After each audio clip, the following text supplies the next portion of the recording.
So BlackRock Incorporated is the biggest asset manager in the world. At one point, they had $11 trillion in assets, and right now they have about $10 trillion in assets. And you might be looking at that and you might be like, well, they lost $1 trillion this year? That's terrible. But when you think about how much money they actually have under management, and keep in mind that most of it's, or a lot of it is in like the S&P 500. Obviously, when the S&P 500 falls, BlackRock's going to fall by quite a bit. And in a year like this, where the market is just really down, it makes sense for BlackRock to also be down. So they are down year to date. But with that in mind, BlackRock looks like an absolute powerhouse. Not only do they have all that money under management, but they're just huge. They buy a lot of farmland they've been looking at right now. They buy a lot into, like, a lot of it's ETFs that they're, own themselves, that people put money into, they have under management.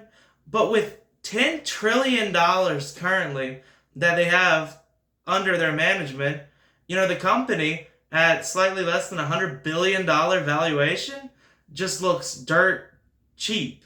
And not only does it look cheap, but it's just, with it being that big and that tied to the stock market in general, like the market in general, like when you look at how much like BlackRock should perform over time, it looks really good.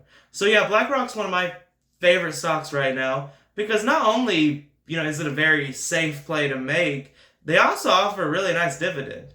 So you're going to be making, money owning the stock itself through dividends, but also as the market goes up, BlackRock will also go up, in theory. So this is a stock that I really like. It's a very safe play, but it's also a very obvious play to make because I do think it's undervalued.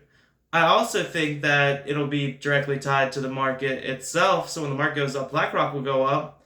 And with it offering, really, or a pretty big dividend at the same time, this just seems like a no-brainer stock to buy.